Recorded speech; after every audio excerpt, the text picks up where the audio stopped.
and go.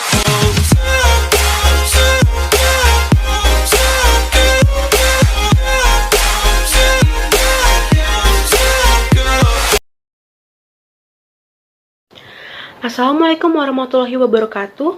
Dalam mata kuliah Psikologi Pendidikan kali ini, kami dari kelompok 1 akan mempresentasikan hasil diskusi kami mengenai hakikat psikologi pendidikan dan guru sebagai agen pembelajaran. Anggota dari kelompok 1 yaitu ada saya sendiri, Karissa Amanda Zahra dengan NIM 130 142 1073.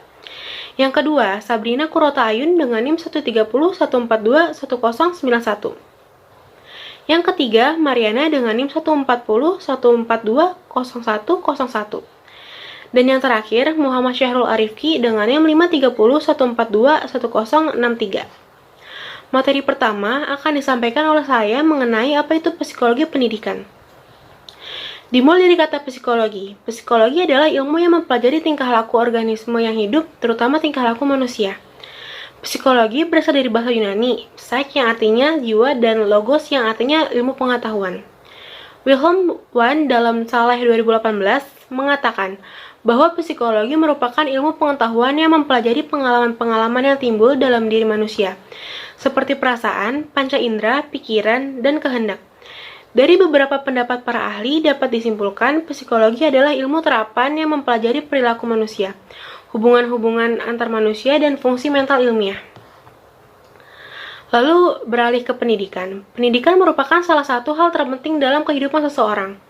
Menurut Undang-Undang Nomor 20 Tahun 2003 mengenai Sistem Pendidikan Nasional, yaitu usaha secara sadar dan terencana untuk mewujudkan suasana belajar dan proses pembelajaran, agar peserta didik secara aktif dapat mengembangkan potensi dirinya untuk dapat mengenal dan memahami spiritual keagamaannya, pengendalian diri, kepribadian, kecerdasan, akhlak mulia, serta keterampilan yang diperlukan oleh dirinya, masyarakat, bangsa, dan negara. Dari kedua pengertian tersebut dapat diartikan, psikologi pendidikan adalah ilmu yang mempelajari bagaimana manusia belajar dalam pendidikan pengaturan, efektivitas intervensi pendidikan, psikologi pengajaran, dan psikologi sosial dari sekolah sebagai organisasi.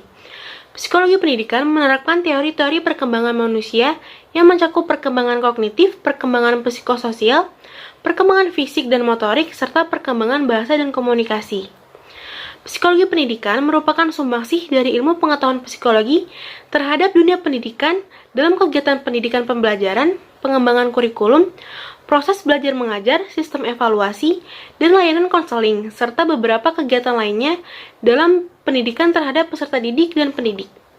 Bisa diambil kesimpulannya dari pengertian para ahli, psikologi pendidikan adalah ilmu yang mempelajari tentang perilaku manusia di dalam dunia pendidikan yang meliputi studi sistematis tentang proses-proses dan faktor-faktor yang berhubungan dengan pendidikan manusia yang tujuannya untuk mengembangkan dan meningkatkan keefisienan di dalam pendidikan.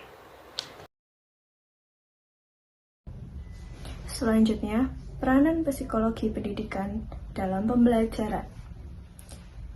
Dengan memahami psikologi pendidikan, seorang guru melalui pertimbangan-pertimbangan psikologisnya diharapkan dapat 1. Merumuskan tujuan pembelajaran secara tepat. Dengan memahami psikologi pendidikan yang memadai, diharapkan guru akan dapat lebih tepat dalam menentukan bentuk perubahan perilaku yang dikehendaki sebagai tujuan pembelajaran. 2. Memilih strategi atau metode pembelajaran yang sesuai.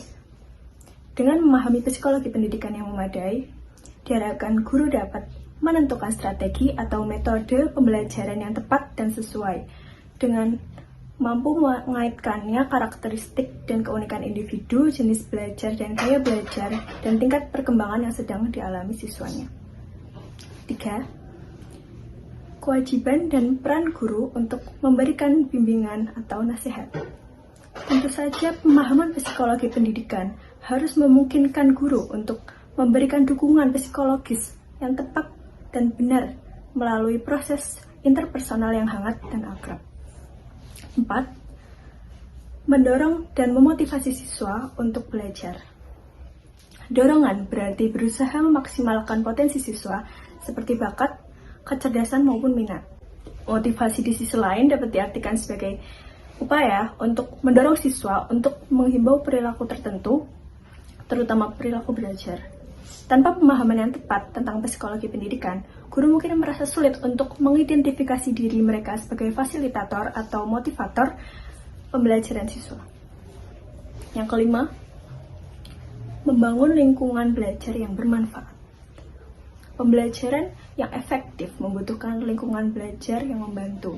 Guru dengan pemahaman yang baik tentang psikologi pendidikan dapat menciptakan iklim sosial dan emosional di kelas yang membantu siswa untuk belajar dengan nyaman dan menyenangkan.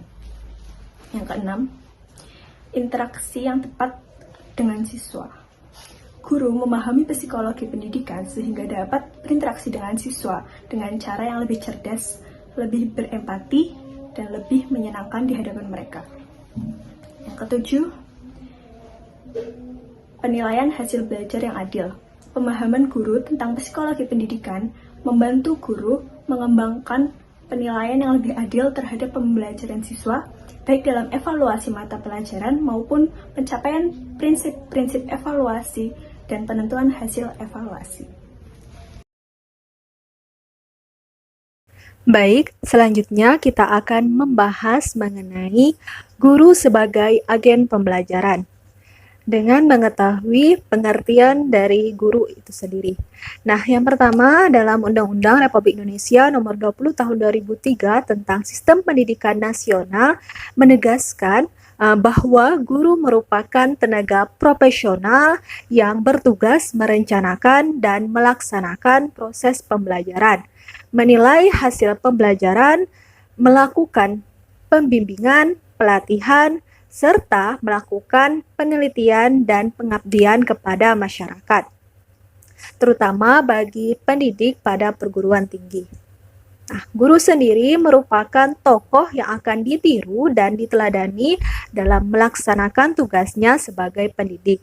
Ia juga mau dan rela melakukannya dengan memecahkan berbagai masalah, terutama masalah yang berlangsung dalam proses belajar mengajar. Nah, guru yang profesional di sini adalah guru yang tercermin pada pelaksanaan dedikasi tugas-tugasnya yang ditandai dengan keahlian baik dalam materi maupun metode. Nah, selain itu juga ditunjukkan melalui tanggung jawabnya dalam melaksanakan seluruh pengabdiannya. Nah, guru yang profesional di sini memiliki tanggung jawab pribadi, sosial, intelektual, moral, serta spiritual. Jadi, profesionalitas seorang guru dapat dilihat melalui keahlian serta tanggung jawabnya dalam melaksanakan tugasnya kepada siswa, orang tua, masyarakat, bangsa, negara, dan agamanya. Selanjutnya, kita akan mengkaji kompetensi yang harus dimiliki oleh seorang guru. Nah, dalam Undang-Undang Nomor 14 Tahun 2005 tentang guru dan dosen pada pasal 10 dikemukakan bahwa kompetensi seorang guru ini mencakup ada 4, yaitu kompetensi pedagogis, kompetensi kepribadian, kompetensi sosial, dan kompetensi profesional. Nah, untuk kompetensi pedagogis adalah kemampuan untuk mengelola pembelajaran peserta didik yang meliputi pemahaman terhadap peserta didik sendiri, perancangan dan pelaksanaan pembelajaran, evaluasi pembelajaran, pelaksanaan, dan pengembangan peserta didik. Nah, untuk mengaktualisasikan berbagai potensi yang dimilikinya. Nah, untuk kompetensi kepribadian sendiri merupakan kemampuan yang berkaitan dalam diri seorang pendidik untuk berkepribadian yang mantap, arif, berwibawa, dan menjadi teladan bagi peserta didik dan berakhlak mulia. Nah, untuk kompetensi sosial merupakan kemampuan berkomunikasi dan bergaul secara efektif dengan peserta didik, sesama pendidik, tenaga kependidikan, orang tua atau wali peserta didik, dan masyarakat sekitar. Nah, untuk kompetensi yang terakhir yaitu kompetensi profesional merupakan kemampuan penguasaan materi pembelajaran secara luas dan mendalam yang memungkinkan untuk membimbing peserta didik memenuhi standar kompetensi yang ditetapkan dalam standar nasional. Nah, selanjutnya akan dilanjutkan dilanjutkan guru sebagai agen pembelajaran oleh Syahrul. Kepada Syahrul saya persilahkan. Selanjutnya tugas guru. Menurut E. Mulyasa, guru sebagai agen pembelajaran memiliki tugas-tugas antara lain yang pertama, guru sebagai fasilitator. Guru sebagai fasilitator bertugas memberikan kemudahan belajar kepada seluruh peserta didik agar mereka dapat belajar dalam suasana yang menyenangkan, gembira, penuh semangat, tidak cemas, dan berani mengemukakan pendapat secara terbuka. Yang kedua, guru sebagai motivator. Untuk meningkatkan kualitas pembelajaran, guru harus mampu membangkitkan motivasi belajar peserta didik sehingga dapat mencapai tujuan pembelajaran. Yang ketiga, guru sebagai pemacu.